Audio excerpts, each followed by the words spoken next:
दोस्तों नमस्कार। हमारी इस खास रिपोर्ट में आपका स्वागत है। बात करूंगा यूपी की राजनीति की, जहां 2027 के विधानसभा चुनाव की तैयारियों का बिगुल फूंक चुका है। लेकिन इस बीच बीते 2 दिनों में 2 बड़ी खबरें सामने आई है यूपी से, और जिन्होंने सियासत को इतने हाई टेम्प पे पहुंचा दिया है, यानी कि उच्चतम तापमान पर पहुंचा दिया है, जहां पर यहां हिंदू मुस्लिम राजनीति का तड़का लगता हुआ नजर आ रहा है।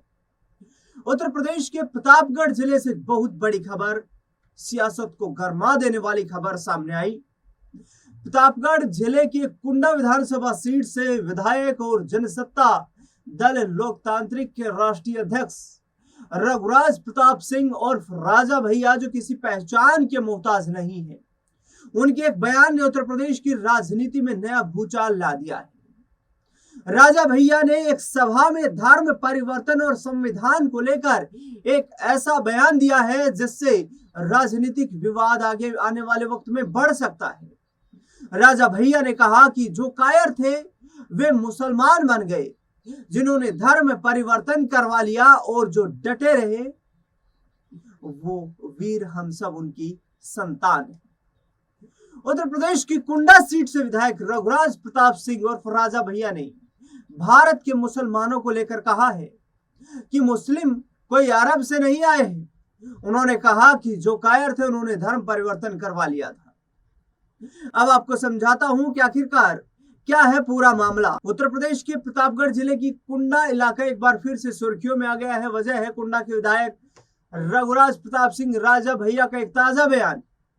राजा भैया ने एक जनसभा के मंच से सीधे धर्म परिवर्तन के इतिहास पर हमला बोल दिया है। कुंडा इलाके में एक जनसभा को संबोधित करते हुए उन्होंने कहा कि धर्म परिवर्तन और देश के संविधान को लेकर एक बहुत बड़ा और विवादित बयान दिया है। राजा भैया ने 2 टूक कहा कि आज जितने भी मुसलमान दिखाई दे रहे हैं, ध्यान करिए इस खबर पर, राजा भैया ने कहा कि आज जितने भी मुसलमान दिखाई दे रहे हैं, इन सभी के पूर्वज हिंदू थे। राजा भैया यही नहीं रुके, उन्होंने दबाव और प्रलोभन में धर्म बदलने वालों को कायर और लालची तक कह डाला। उन्होंने सनातन और संविधान को लेकर एक बड़ा दावा किया है। राजा भैया के इस बयान का वीडियो अब सोशल मीडिया पर जमकर तेजी से वायरल हो रहा है और इस पर सियासी घमासान छिड़ गया है। सोशल मीडिया पर वायरल हो रहे इस वीडियो में राजा भैया साफ तौर पर कहते हुए सुने जा रहे हैं कि आज जितने भी मुसलमान दिखाई दे रहे हैं ये सभी पूर्व में हिंदू थे। उन्होंने आगे कहा कि जो आस्था विहीन, लोभी, निष्ठाहीन, लालची और कायर थे, उन्होंने दबाव और प्रलोभन में आकर धर्म परिवर्तन किया। इन्होंने हिंदू धर्म को छोड़कर मुस्लिम धर्म अपनाया था। राजा भैया ने आगे कहा, सनातनी नहीं रहेगा तो संविधान भी नहीं रहेगा। राजा भैया इसके साथ ही खुद को और वहां पर मौजूद जनता को उन वीरों का वंशज बताते हुए नजर आए जिन्होंने धर्म नहीं बदला। उन्होंने कहा जो धार्मिक वीर बलिदानी थे, हम सब हिंदू उन्हीं के संतानें हैं। इतिहास के बाद राजा भैया ने देश के संविधान पर भी बड़ी बात कह दी। राजा भैया ने कहा कि अगर सनातन कमजोर हुआ तो संविधान भी नहीं रहेगा। बहुत लोग नारा देते हैं जय संविधान। संविधान इसलिए है क्योंकि भारत हिंदू बाहुल्य देश है। जिस दिन भारत हिंदू बाहुल्य देश नहीं रहेगा उस दिन यह संविधान को फाड़कर फेंक देंगे। भारत को सदियों से मिटाने की कोशिश होती रही है, लेकिन उसे आज तक कोई नहीं मिटा पाया। अब राजा भैया के बयान से सियासत गर्मा गई। राजा भैया के बयान सामने आने के बाद प्रतापगढ़ से लेकर लखनऊ तक सियासत गर्मा गई है। एक तरफ जहां उनके समर्थक इस बयान को राष्ट्रवाद और सनातन से जोड़कर देख रहे हैं, तो दूसरी ओर विपक्षी खेमों में इस बयान पर तीखी प्रक्रिया का आना तय माना जा रहा है। विपक्ष लगातार भारतीय जनता पार्टी और उनके सहयोगी दलों को निशाना बनाता रहा है। विपक्षी दल समाजवादी पार्टी के नेता अखिलेश यादव की तरफ से सीधे तौर पर योगी आदित्यनाथ और भारतीय जनता पार्टी की जो विचारधारा है उसको संविधान के लिए एक बड़ा खतरा भी बताया जा चुका है। अब राजा ने कहा कि लोभियों ने धर्म परिवर्तन कर लिया। राजा भैया यही नहीं था, मैं आगे कहा, जरा कल्पना कीजिए अगर किसी ने मुस्लिम धर्म को खत्म करने की बात की होती तो अब तक बड़ा बवाल हो चुका होता, बड़ा आंदोलन हो चुका होता, पता नहीं कितने फतवे जारी हो गए होते। इसीलिए हिंदू समाज को सनातन बचाने को खुद को आगे आना होगा। जितना आज मुस्लिम है, पहले सब हिंदू ही थे, कोई अरब से नहीं आया। जो लोभी थे, लालची थे, निष्ठाहीन थे, उन लोगों ने दबाव में आकर धर्म परिवर्तन कर लिया। जो सनातनी वीर थे, बलिदान देने वाले थे, आज हम सब लोग उन्हीं की संतानें हैं और हम सब सत्ता में हैं। योगी का सड़क पर फिर सख्त रुख देखा जो, उसकी भी अब चर्चा हो रही है। राजा भैया के इस बयान से पहले यूपी के मुख्यमंत्री योगी आदित्यनाथ ने इस सख्त रुख अपनाते हुए कहा कि यूपी में सड़कों पर नमाज कतई नहीं होने दी जाएगी, क्योंकि सड़कें आम नागरिकों, बीमार व्यक्तियों और व्यापारियों के आवागमन के लिए है। उन्होंने कहा कि कानून का राज सबके लिए समान है, इसलिए यदि संख्या अधिक है तो लोग शिफ्ट में या अपने तय धार्मिक स्थलों पर नमाज पढ़ें। सीएम योगी ने स्पष्ट चेतावनी दी कि अगर सड़कों पर अराजकता फैली, उन्होंने कहा कि सरकार सड़कों पर अराजकता नहीं फैलने देगी।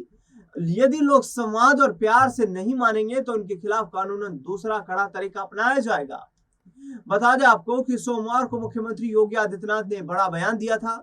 उन्होंने कहा कि नमाज पढ़नी है तो आप शिफ्ट में पढ़िए, प्यार से मानेंगे तो ठीक है, नहीं मानेंगे तो दूसरा तरीका अपनाएंगे। मुख्यमंत्री ने कहा कि लोग मुझसे पूछते हैं कि साहब, आपके यहाँ यूपी में क्या सड़कों पर सचमुच नमाज नहीं होती? मैं कहता हूं कतई नहीं होती, आप जाकर देख लो, नहीं होती। अरे सड़कें चलने के लिए है या कोई भी व्यक्ति आकर के चौराहे पर तमाशा बना देगा? क्या अधिकार है उसको सड़क रोकने का, आवागमन बाधित करने का? कौन सा अधिकार है? जहां उसका स्थल होगा वो वहां पर जाकर नमाज अदा करे।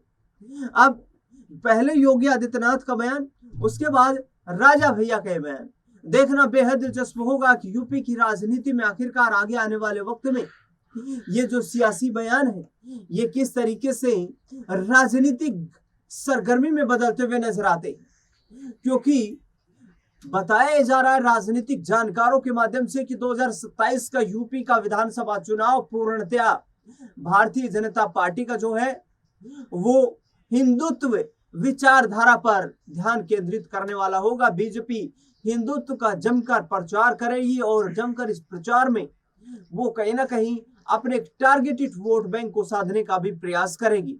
लेकिन आखिरकार समाजवादी पार्टी या कांग्रेस पार्टी के नेता राजा भैया या योगी आदित्यनाथ के इस बयान पर किस तरीके से आगे आने वाले वक्त में प्रतिक्रिया व्यक्त करेंगे, ये देखना बेहद दिलचस्प रहेगा।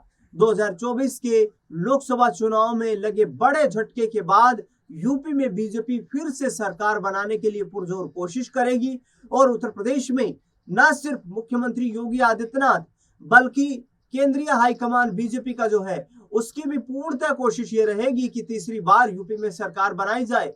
क्योंकि 2024 में लोकसभा चुनाव में जो बड़ा झटका लगा है, उसके बाद पिछले 12 साल में देखे, यानी कि 3 चुनाव में देखे, तो भारतीय जनता पार्टी इस वक्त पहली बार ही पूर्ण बहुमत की सरकार अपने दम पर नहीं बना पाई और अपने दम पर अल्पमत में दिखाई दे रही है। हालांकि एनडीए के सहयोगी दलों के साथ सरकारें चलती हुई नजर आ रही हैं।